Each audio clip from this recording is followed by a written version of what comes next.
Friends subscribe कीजिए the Maurya FT classes को, bell icon को प्रेस कीजिए कि जब भी मैं कोई नई वीडियो इस चैनल पे डालूं तो उसकी नोटिफिकेशन आपको मिल सके। आज हम इस वीडियो में सेक्शन 192 ए को डिस्कस करने जा रहे हैं, TDS on provident fund withdrawal. जब कभी भी आपको पैसे की ज़रूरत पड़ती है, यदि आप अपने प्रोविडेंट फंड में जो भी बैलेंस है उसको विड्रॉ करते हैं तो उस पर टीडीएस कटता है। टीडीएस के प्रोविज़न को समझने से पहले हम ये समझते हैं कि प्रोविडेंट फंड क्या होता है और इसके टाइप्स क्या होते हैं। प्रोविडेंट फंड एक रिटायरमेंट बेनिफिट के लिए क्रिएट किया गया एक स्कीम है जिसमें कि आप हर महीने कंट्रीब्यूशन देते हैं, यानी हर महीने आपकी सैलरी से कुछ अमाउंट जो है डिडक्ट होकर के प्रोविडेंट फंड स्कीम में इन्वेस्ट होने के लिए चला जाता है। जितना अमाउंट आप कंट्रीब्यूट करते हैं उतना ही अमाउंट आपका एम्प्लॉयर भी करता है। आपके कंट्रीब्यूशन की कोई लिमिट नहीं है, लेकिन आपके एम्प्लॉयर्स की एक लिमिट है, उसके अकॉर्डिंग ही उसे इन्वेस्ट करना पड़ता है। जनरली इक्वल कंट्रीब्यूशन होता है। सो फ्रेंड्स, आपके रिटायरमेंट बेनिफिट के लिए ये स्कीम्स जो है इसमें इन्वेस्ट किया जाता है ताकि आपके रिटायरमेंट के टाइम पे आपको एक लार्ज अमाउंट जो है आपको मिल सके, साथ में आपको अच्छा रिटर्न भी उस पर मिल सके। प्रोविडेंट फंड देखिए 4 प्रकार के होते हैं। एक रिकॉग्नाइज्ड प्रोविडेंट फंड होता है, दूसरा पब्लिक प्रोविडेंट फंड, तीसरा है स्टैट्यूटरी प्रोविडेंट फंड और फोर्थ वन जो होता है अनरिकॉग्नाइज्ड प्रोविडेंट फंड होता है। स्टैट्यूटरी प्रोविडेंट फंड जो है इस पे प्रोविडेंट फंड एक्ट 1952 अप्लीकेबल होता है और ये प्रोविडेंट फंड में ऐसे एम्प्लॉय जो गवर्नमेंट एम्प्लॉयज़ हैं, रेलवे के एम्प्लॉयज़ हैं या कोई यूनिवर्सिटी में काम करने वाले एम्प्लॉयज़ हैं, ऐसे एम्प्लॉयज़ इस प्रोविडेंट फंड में अपना कंट्रीब्यूशन देते हैं और सिमिलर कंट्रीब्यूशन उनके जो गवर्नमेंट है वो एम्प्लॉयर कंपनी वो भी इन्वेस्ट करती है, सिमिलर कंट्रीब्यूशन इसमें देती है। रिकॉग्नाइज्ड प्रोविडेंट फंड, इस पे प्रोविडेंट फंड एक्ट 1925 अप्लीकेबल होता है और इस प्रोविडेंट फंड में यदि कोई एम्प्लॉयर कंपनी कंट्रीब्यूट करना चाहती है तो उसको सबसे पहले अप्रूवल लेना पड़ता है, क्योंकि ये स्कीम जो है गवर्नमेंट के द्वारा अप्रूव की गई है, इसलिए अप्रूवल के लिए एप्लीकेशन देना होता है। दूसरा तरीका ये हो सकता है कि एम्प्लॉयर कंपनी और एम्प्लॉय दोनों मिलकर एक ट्रस्ट बनाते हैं और ट्रस्ट बनाने के बाद इसको अप्रूवल के लिए कमिश्नर ऑफ इनकम टैक्स के पास भेजा जाता है। जब इसका अप्रूवल मिल जाता है तो वो रिकॉग्नाइज्ड प्रोविडेंट फंड बन जाता है। उसके बाद इसमें कंट्रीब्यूशन एम्प्लॉयर और एम्प्लॉय कर सकते हैं। ऐसी कंपनियां जिसमें कि एम्प्लॉय 20 या 20 से ज़्यादा हैं, वैसी कंपनियां रिकॉग्नाइज्ड प्रोविडेंट फंड में इन्वेस्ट कर सकती हैं। अब देखिए, जो मैंने बात किया जो स्टैट्यूटरी प्रोविडेंट फंड, ये स्टैट्यूटरी प्रोविडेंट फंड में प्राइवेट सेक्टर के एम्प्लॉय इसमें कंट्रीब्यूशन नहीं कर सकते हैं, सिर्फ और सिर्फ गवर्नमेंट सेक्टर के एम्प्लॉय कर सकते हैं। थर्ड जो टाइप होता है वो उसको अनरिकॉग्नाइज्ड प्रोविडेंट फंड बोलते हैं। अनरिकॉग्नाइज्ड प्रोविडेंट का फंड ही मतलब ये हो गया कि आपने कोई भी फंड क्रिएट किया और उसको आपने अप्रूवल के लिए कमिश्नर ऑफ इनकम टैक्स के पास भेजा, लेकिन उस पर अप्रूवल नहीं मिल पाया, वो एक अनरिकॉग्नाइज्ड प्रोविडेंट फंड कहलाता है। फोर्थ है public provident fund. Public provident fund generally आम जनता के लिए क्रिएट किया गया गवर्नमेंट के द्वारा एक स्कीम है। इसमें लंबे समय के लिए कोई इन्वेस्ट करता है, लगभग 15 साल तक, तो उसको अच्छा रिटर्न इसमें मिलता है। तो 4 प्रकार के प्रोविडेंट फंड हमने डिस्कस किए। अब हम इसके कंट्रीब्यूशन के बारे में देखते हैं। प्रोविडेंट फंड के अकाउंट में देखिए 4 प्रकार के इनकम्स उसमें आते हैं। पहला इनकम होता है एम्प्लॉयर्स का कंट्रीब्यूशन और एम्प्लॉयर्स के कंट्रीब्यूशन पे इंटरेस्ट। दूसरा है एम्प्लॉयज़ का कंट्रीब्यूशन और एम्प्लॉयज़ के कंट्रीब्यूशन पे कमाया हुआ ब्याज। तो ये 4 प्रकार के इनकम किसी भी प्रोविडेंट फंड अकाउंट में देखने को मिलते हैं। अब टीडीएस की हम बात करते हैं। तो टीडीएस की बात करने से पहले फ्रेंड्स, हमें कंट्रीब्यूशन जो एम्प्लॉयर कर रहा है उसकी टैक्सेबिलिटी को समझ लेनी जरूरी है। जैसे कि यदि कोई स्टैट्यूटरी प्रोविडेंट फंड में कंट्रीब्यूशन यदि एम्प्लॉयर करता है तो वो फुली एग्जेम्प्ट होता है और उस पर जो ब्याज है, जो इंटरेस्ट है एम्प्लॉयर्स के कंट्रीब्यूशन पे, वो भी फुली एग्जेम्प्ट होता है। जो सेकेंड है कि यदि कोई एम्प्लॉय जीपीएफ में कंट्रीब्यूशन करता है तो उसको 80C के तहत एग्जेम्पशन मिल जाता है, ठीक है।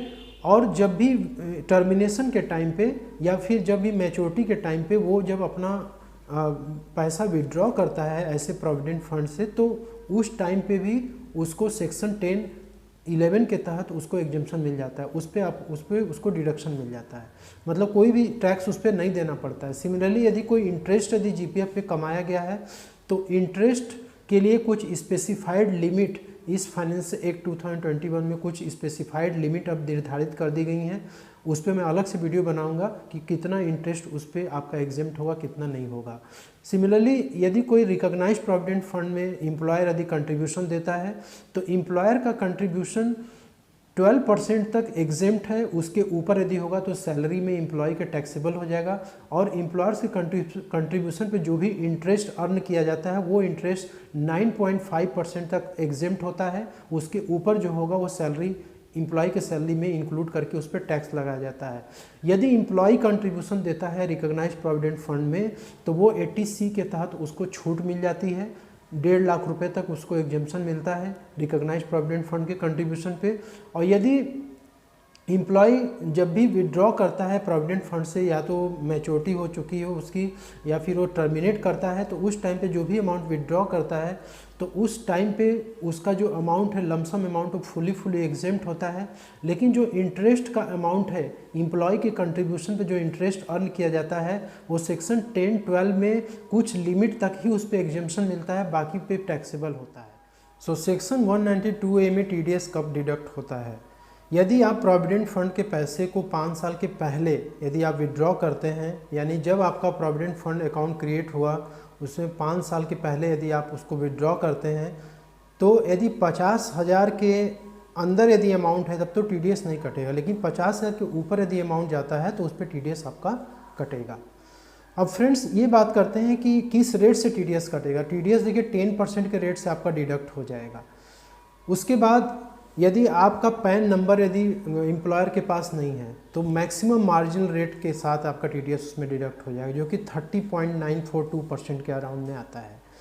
तो ये है कि यदि आप TDS से बचना चाहते हैं तो किस किस केसेस में TDS का अमाउंट नहीं कटेगा। यदि आप 5 साल के पहले भी विड्रॉ करते हैं तो भी TDS नहीं कटेगा। यदि एम्प्लॉय बीमार हो चुका है उसके लिए उसमें वो पैसा विड्रॉ करता है तो TDS का अमाउंट नहीं कटना है। सेकेंड है यदि एम्प्लॉय किसी भी एम्प्लॉयर के अंडर में काम कर रहा है, वो एम्प्लॉयर का बिजनेस जो है किसी कारणवश या तो बिजनेस कंप्लीट हो गया इसके वजह से बंद हो गया, या फिर बिजनेस उसका लॉस में चला गया इसके वजह से शट डाउन हो गया, तो ऐसे केस में भी एम्प्लॉय जो भी विड्रॉ करेगा तो उस पर TDS नहीं कटेगा। थर्ड है सिचुएशन कि इन केस यदि कोई एम्प्लॉय अपने कंपनी को छोड़ करके दूसरे एम्प्लॉयर कंपनी को ज्वाइन करता है तो वो एक इंस्ट्रक्शन देता है कि जो PF का अमाउंट बैलेंस है वो दूसरे एम्प्लॉयर के PF अकाउंट बैलेंस में वो ट्रांसफ़र कर दिया जाए, तो उस केस में TDS का अमाउंट नहीं कटेगा। चौथा सिचुएशन है कि यदि आप 50,000 से कम विड्रॉ करते हैं तो भी TDS नहीं कटेगा। और यदि आपका बेसिक एजम्पशन लिमिट यदि 2,50,000 तक है, मतलब उसके नीचे है, तो उस केस में यदि आप PF का अमाउंट विड्रॉ करते हैं और आप फॉर्म 15G और H सबमिट करते हैं तो भी TDS नहीं कटेगा। सो फ्रेंड्स, अब ये होता है कि यदि आपका TDS कट गया तो किस तरीके से टैक्स लायबिलिटी बनेगी।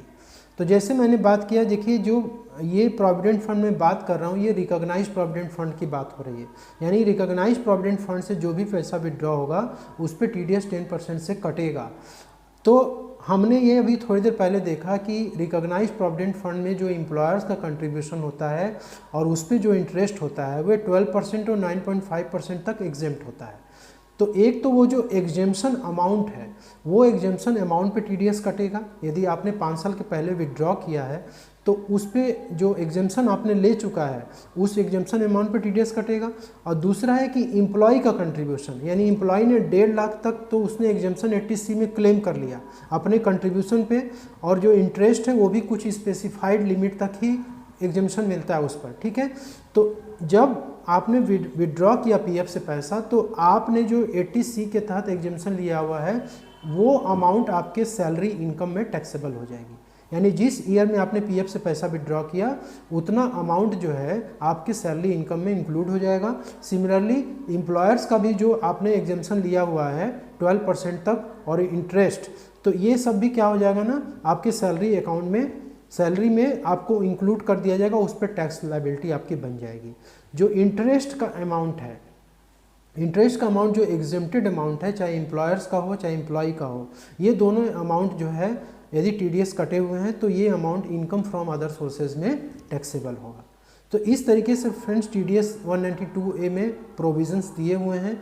और यदि आपको TDS से बचना है तो मेरी ये सलाह रहेगी कि आप 5 साल के बाद, यानी PF अकाउंट आपका रन कर रहा है तो 5 साल के बाद आप पीएफ से पैसा विड्रॉ करें तो बेहतर होगा।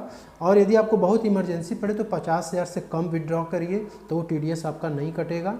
और बाकी जो सिचुएशन, कुछ परिस्थितियाँ बियॉन्ड होती हैं एम्प्लॉय के कंट्रोल से, तो ऐसे केस में भी टीडीएस नहीं कटता, लेकिन उसके लिए आपको कुछ स्टेटमेंट एक्सप्लेनेशन देना पड़ता है।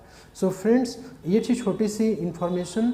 यदि वीडियो अच्छा लगे तो लाइक शेयर ज़रूर करिएगा, और चैनल पे नए हैं तो चैनल को सब्सक्राइब जरूर करना। Thank you so much.